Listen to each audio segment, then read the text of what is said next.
在对战中实力最强的十只御三家。一、闪焰王牌。玩过游戏的都知道，火系御三家几乎就是宝可梦系列开荒推土的最佳选择，因为火系的贯穿性是真的太好了，而在剑盾也同样如此。绝大多数人都会选择强度更高的闪焰王牌，毕竟除了属性，它还有超级巨化和能够切换属性的自由者。尤其是自由者刚解禁的时候，闪焰王牌凭借着命运和自身的高爆发，在对战中出现的频率极高。可惜到了现在双神战的版本，闪焰王牌脆皮的弱点被无限放大，单打还好说，但是在双打中它就顶不住那么高的火力了。二、轰雷金刚星。轰雷金刚星在第8世代是非常热门的宝可梦。首先它的特性是让卡普姆姆被除名岛神的青草制造者，其次它的输出和耐久都还不错，特别是在学会青草滑梯的时候，轰雷金刚星配合奇迹种子就成了大部分弱草宝可梦的亲爹，而且最重要的是它还会击掌奇袭，仅凭这些，轰雷金刚星的强度就已经很超标了。三、雉焰咆哮虎。如果说宝可梦里最热门的宝可梦是谁，那我猜大部分人都会第一时间想到苍响和咆哮虎，毕竟能和神比较的也就只有神了。虽然这么说，但实际上我个人还是觉得咆哮虎略胜一筹，主要是因为咆哮虎既能威吓，也能用高威吓的闪焰冲锋，再加上渡火和抛下狠话，完全能将苍响和对手克得死死的。最重要，它还不占神位，比苍响还要更加百搭，而且也没有几只宝可梦能媲美它的轮转能力。简单来说，队伍里可以没有苍响，但很难不会有咆哮虎。要说缺点，也就只有单打能够限制它的发挥了。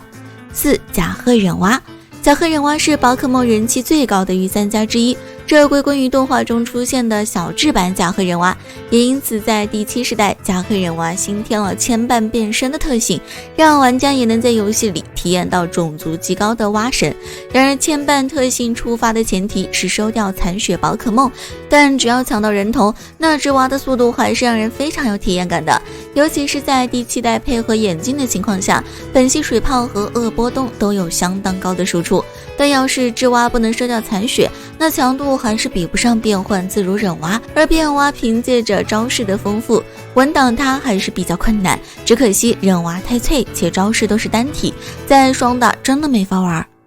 五、烈焰猴。烈焰猴也是非常有人气的宝可梦，在动画它的表现只能用惊艳来形容，还是在第4代的时候，烈焰猴是同时具备速度、力度和不错打击面的宝可梦，尤其是技能深度让别的宝可梦是好一阵羡慕，何况它还可以游击和撒丁，在当时出来就直接把火焰姬给打入冷宫，相当强势。然而一代版本一代神，烈焰猴最后还是比不上有梦特有超进化的火焰姬。不过在剑盾，他们一个没签证，一个遭遇冷板凳，可以说是一对难兄难弟了。六、火焰姬。火焰姬可以说翻身过猛的典范了。前面说过，在第4代它被烈焰猴完爆，于是很快火焰姬就喜迎梦特加速，这也导致火焰姬只要守住1回合，那它的速度就可以反超对手，尤其是在没有极致化的时代根本阻止不了。再加上火焰姬会接力棒和剑舞，直接就被关进了小黑屋。最离谱的是，火焰姬在第6世代还获得了超进化，